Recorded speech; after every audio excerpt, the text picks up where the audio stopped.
Oh, indeed. Is it true that you've acquired a house? If so, I'd be interested in living with you. Unexpectedly, my mother-in-law started uttering such an absurd proposition over the phone. She must have caught wind of our recent home purchase from my husband. I could discern my sister-in-law's amused chuckles in the background. Does she believe her laughter can go unnoticed? Honestly, I have no desire to reside with my mother-in-law and the others. I thought my husband shared the same sentiment. However, the fact that they've been informed about our new house. Could it be that they're assuming we'll be living together?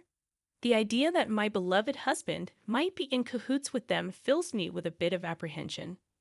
Yet, I have no intention of yielding to their wishes. Are they trying to manipulate me? If that's their game, I'll reverse the roles. Reflecting on all my past tribulations, I pledged revenge against them. I am Kate Thompson, 30 years old, working as an ordinary employee at a major financial corporation. I married my husband Joe 3 years ago, and though we don't have children yet, there's a valid reason for that. A decision we both took seriously. Joe and I are fully committed to our careers, toiling daily with the aim of advancing. Once our professional lives stabilize, we plan to build our own home and create a stable environment for raising children. We've agreed to revisit the topic of having kids once our careers settle down. This was a decision we made earnestly, sharing our genuine feelings and thoughts. We do aspire to have children eventually, and now, as we prepare for that, I find myself recalling all my past struggles. Then, one day, I successfully executed a well-planned project at work, and my promotion was officially confirmed. While my salary was already sufficient, the promotion brought even more comfort to our lives. On the other hand, Joe, although not promoted, received a substantial salary increase due to his years of service. With both our incomes on the rise, I felt it was time to turn our long-held dream into reality. So I broached the topic with Joe. Joe, I want to talk to you. Over the past year, both of us have had stable incomes. I think it might be time to consider getting our own home. What do you think? Oh, is it time already? From his excited voice, I could tell Joe was thrilled. Actually, I've been thinking about it too, but since I haven't been promoted yet, I felt a bit hesitant to bring it up. Don't worry about that. It's not like only one of us needs to earn money. I was thinking it might be okay to build our home in my name. Really? Well, you do earn more now. If you're okay with it, let's build our home in your name. All right, let's proceed with that. Let's go see some model houses on our next day off. Sounds great. Let's go. We shouldn't miss this opportunity. I really feel grateful for choosing Joe at times like this, as we share the same values. The following week, we made an appointment to view model homes as planned. We looked at various types of houses, expanding our vision for our own home. On weekends, we began creating simple floor plans together, researching online. During a recent visit to a construction company, they suggested that instead of leaving everything to them, it's better if we create our own image for a more satisfying home. So Joe and I started building that image. However, neither of us has much knowledge of architecture or design. Even with research, it takes time to put it into practice. While taking breaks, we continued working, and then the doorbell rang. I thought it was a delivery, but when I opened the door, my mother-in-law was standing there. Unexpectedly, huh? Mother, what brings you here so suddenly like this? My mother-in-law sometimes visits our place without notice. She glared at me and, without a word, took off her shoes and went into the house on her own. I'm here, Joe. Huh, Mom? What's up? Surprised by his mother's call, Joe showed a startled reaction. Did you have some business around here? To Joe's question, his mother looked a bit perplexed. Yes, I told Kate about it over the phone a little while ago, but it seems Joe didn't know. I see. Maybe Kate forgot to tell me. Seems like it. Kate, even though she's still young, has a terrible memory. That's not true, Mom. It's not forgetfulness. Kate is incredibly busy with work, and at the same time, she takes care of the household. Her mind is always full of things to do. You're such a kind boy, Joe. If your late father were here, he definitely wouldn't have forgiven that. I really respect Kate from the bottom of my heart. So, Mom, why did you come here today? To Joe's question, his mother smiled contentedly. Then, she slowly took out a travel brochure from her bag, spread a page with a post-it note on the table, and showed it. Listen, Joe, I've always wanted to go to Niagara Falls. Won't you take me, please? My mother-in-law began to say such things excitedly out of the blue. Caught off guard by the sudden request, both Joe and I were left staring at her, mouths agape. My mother-in-law, relentless, kept pressing Joe, who was clearly flustered. Come on, Joe, you agree, right? Think of it as a way to show filial piety. Wait a minute, Mom. I'm in trouble if you suddenly say you want to go on a trip, though you can come too. Actually, I was thinking of going with Claire, but if Joe wants to go, I'm delighted to turn it into a family trip. Claire is Joe's sister. What are you talking about? Kate is here, and I can't get time off from work. But it's strange for me to pay for a trip for you and my sister, right? Not strange at all. Spending money for the family is a wonderful thing, don't you think so, Kate? Suddenly turning to me, my mother-in-law sought my agreement. Though shaken, I firmly expressed my opinion to her. Well, using one's own money for family isn't bad, but I think imposing it on others is different. What do you mean by that? Are you saying I'm trying to extort travel expenses from Joe? I didn't mean to say it in such a harsh way, but listening to you, it sounded like you just wanted us to pay for the trip, Kate. That's terrible. I had no such intention, but you're making me out to be the villain in front of Joe. I'm so shocked. That's not. I didn't mean to call you a villain. I just answered honestly to what was asked. Okay, no need for excuses, Kate. Why are you so heartless? You must not like me, do you? My mother-in-law, visibly upset, glared at me with icy cold eyes. It always turns out like this when she comes over. She always finds some reason to demand money and then squanders it with Claire, Joe's sister. Spending money for the family sounds nice, but what my mother-in-law does is practically extortion. The situation is entirely different when Joe gives them money out of kindness. No matter that they're family, I never really liked Joe's brazen mother and sister. According to Joe, his mother and sister became so selfish after his father passed away. Joe's father died when he was in high school, and since then, they have lived as a trio. While his strict father was alive, he watched over the finances. But with his departure, there was no one to stop them, and they even freely spent the life insurance money. Also, since Claire works part-time, not as a full-time employee, her salary is low, and their life is always on the edge. So this is why she regularly visits our house, making excuses like life is tough, or I want to relax and travel somewhere to extort money from Joe.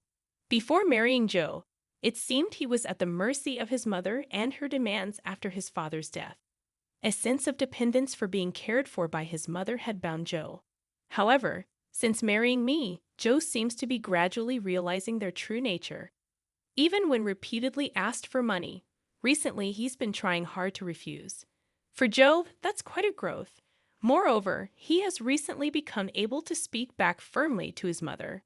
To my mother-in-law's spiteful words like, "You don't like me, do you?" Or "Why should I for such an uncharming daughter-in-law?" Joe responded clearly. "Just because you're my mother doesn't mean you can speak badly of Kate. Didn't Kate just answer what you asked her, Mom?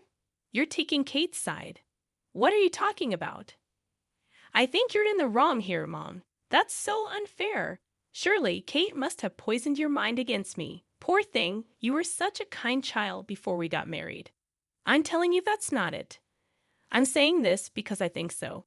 Joe's firm response surprised my mother-in-law, who was not used to being talked back to like that. With a frustrated look, biting her lower lip, she said, "Fine," and left. "Kate, I'm sorry. I'd always make you feel uncomfortable." "No, it's okay. You stood up for us this time. Once we build our own home, we'll be further away. Let's not interact with Mom and them." "Then yeah, that would be a relief. If you're okay with it, Joe, I'm grateful." The place we are considering for our new home is quite far from our current apartment, improving the convenience to both of our workplaces.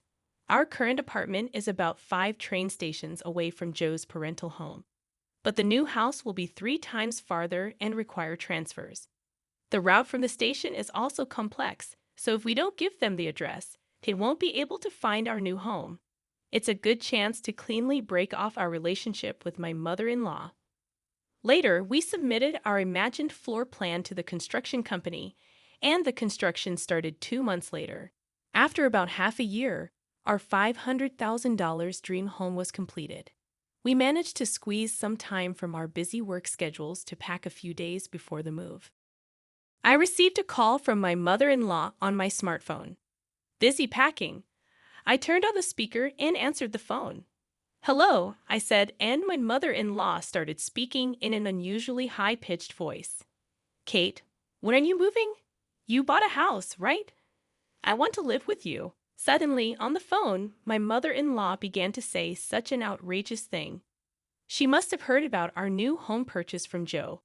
I could hear Claire, my sister-in-law, chuckling in the background. "That's great. We can make Kate work for us every day. Mom, you came up with a good idea." Do they think their words aren't reaching me? It's clear they plan to piggyback on our move. I imagine them planning to use me for an easy life. Honestly, I have no intention of living with them. I thought Joe felt the same, but telling them about the new house. Could it be that they're assuming we'll live together? The thought that my beloved Joe might be in league with them fills me with a bit of fear. But I have no intention of letting them have their way. They're probably trying to use me, right? If that's the case, I'll turn it around and use them. I told them the date of our move.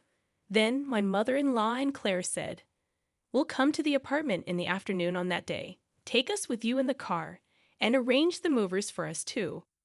They hung up after making their demands. But of course, I have no intention of complying. For now, I'll check the facts with Joe.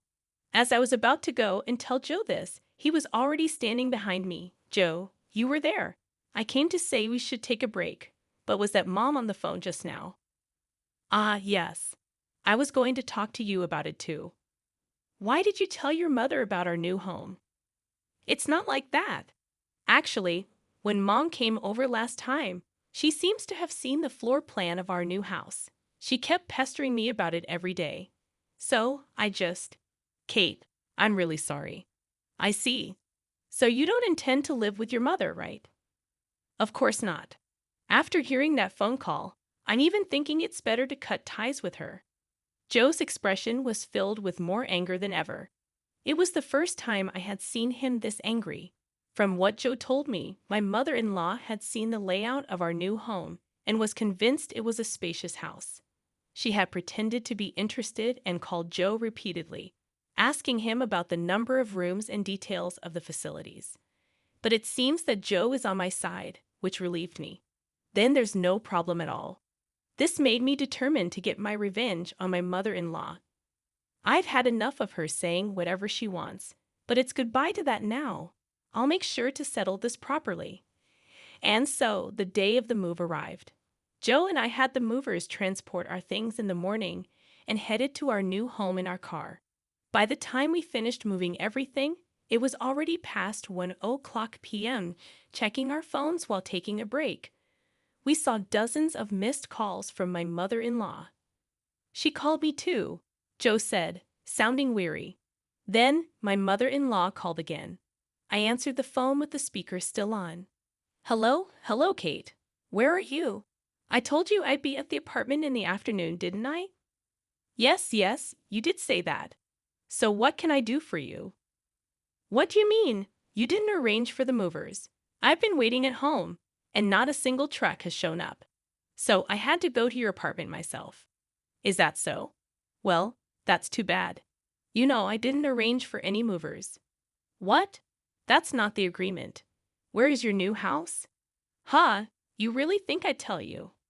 After saying that clearly, my mother-in-law uttered a dumbfounded huh. She probably thought that as long as Joe was there, she could always have her way. But Joe is different now. He's my precious ally, trying to cut off the bad ties with his family. Determined to release all my pent-up feelings, I spoke firmly. Just to let you know, neither Joe nor I have any intention of living with the two of you from now on. Please don't involve yourselves in our lives. What are you saying? Your opinion doesn't matter. It's up to Joe to decide. At least tell me where the new house is right now. Huh? How are you going to get here without even knowing the address? This house is in my name. I have the right to decide who lives here. If you two just barge in, it's trespassing, and I'll sue you right away. What? Trespassing? How rude to say that about your husband's family. At that point, Joe spoke up in a deathly cold voice. Family? My father, who was a family member, is already gone, isn't he? What are you saying, Joe? After hearing that last phone call, I'm utterly fed up with you two. Just having a blood relation with you is embarrassing. From now on, my family is only Dad and Kate. I no longer consider you two as my family. Wait, Joe, don't say such things. Don't bother us again, got it? With that, Joe hung up without waiting for her reply. He swiftly set his phone to block her calls. Hey, Joe, are you really okay with this? Yeah, I finally realized that Mom was just using me to her advantage. I feel completely relieved now. Joe looked truly refreshed, sincerely believing what he said. That's how we, as a couple, managed to cut off the bad ties with my mother-in-law and sister. Afterwards, they had to change their lifestyle drastically, as Joe stopped supporting them completely. Without any contact with Joe, they lost their fallback option. Later on, my sister-in-law's part-time income wasn't enough, and my mother-in-law had to start working part-time as well. Being a housewife for so long, she wasn't used to the working environment and was clumsy, often being disliked at her workplace. Meanwhile, we live a peaceful life in our new home, with no sudden visits from my mother-in-law anymore. We are truly stress-free. I'm endlessly grateful to Joe for believing in me and cutting ties with his toxic blood relatives. We might face various challenges in the future, but even then, I trust Joe, and we will support each other and walk through life together.